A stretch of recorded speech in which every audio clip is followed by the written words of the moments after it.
Halo semua, perkenalkan nama saya Yudi Herlino dari kelas 10 MIPA 3. Di sini saya akan mempresentasikan tentang lari jarak pendek bersama kedua teman saya, yaitu Rehan Febrian Savero dan Muhammad Dimas Firdaus.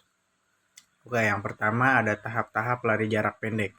Tahap lari jarak pendek ada 3, yaitu tahap reaksi dan desakan, tahap percepatan, dan yang terakhir tahap transisi atau perubahan. Yang pertama, tahap reaksi dan desakan merupakan tahap di mana adanya tolakan untuk melakukan suatu gerakan lari. Yang kedua, tahap percepatan adalah tahap di mana kita mengatur kecepatan frekuensi saat berlari. Dan yang terakhir adalah tahap transisi, adalah tahap di mana adanya perubahan gerakan pada saat berlari.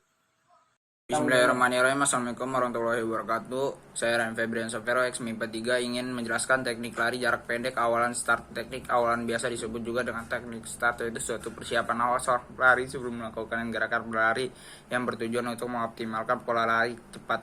Berdasarkan jenis dan fungsinya, start dapat dibedakan menjadi 3 jenis, yaitu start jongkok, crouching start, start melayang, flying start, dan start berdiri, standing start. Start jongkok digunakan untuk lari jarak pendek. Untuk start jongkok sendiri dapat dibagikan menjadi 3 jenis, yaitu start pendek, bounce start, start menengah, medium start, dan start panjang, long start. Teknik lari jarak pendek saat berlari. Dalam lari jarak pendek terdapat 2 tahap untuk menghasilkan teknik lari cepat, yaitu fase topang dan fase melayang. Fase topang bertujuan untuk memperkecil hambatan saat menyentuh tanah dan memaksimalkan dorongan ke depan. Fase topang terdiri dari topang depan dan topang dorong. Adapun teknik fase topang adalah mendarat pada telapak kaki, lutut kaki.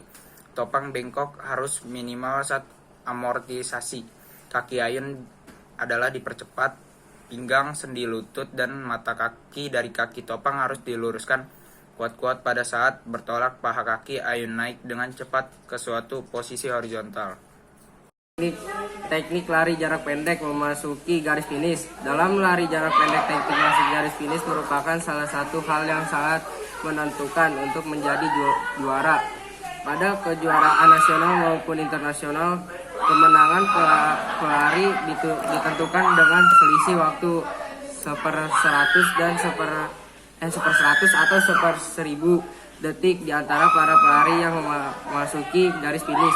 Teknik memasuki garis finish untuk lari jarak pendek dapat dilakukan melalui 3 cara, yaitu 1. Lari terus tanpa mengubah sikap. C.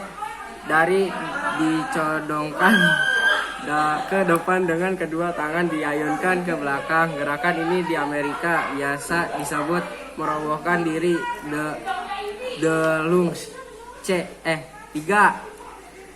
Dada diputar dengan mengayunkan tangan ke depan atas ya. Sehingga nggak bagian nih kak. Gue jeda dulu kayak. Nggak. Tangan ke depan atas sehingga bahu sebelah kanan atau kiri maju ke depan. Sekian dari saya, terima kasih. Wassalamualaikum warahmatullahi wabarakatuh. Assalamualaikum warahmatullahi wabarakatuh. Perkenalkan, nama saya Muhammad Dimas Firdaus, kelas MIPA 3. Sementara itu, saya bertujuan untuk memaksimalkan dorongan ke depan dan untuk mempersiapkan suatu penempatan kaki yang efektif saat menyentuh tanah.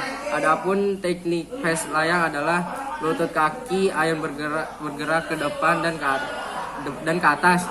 Untuk merumuskan langkah, lutut kaki topang bengkok. Dalam fast pemulihan ayunan lengan aktif namun rileks. Kaki topang bergerak ke belakang untuk memperkecil gerak menghambat pada saat tubuh sentuh tanah. Gue yang salah anjing kan.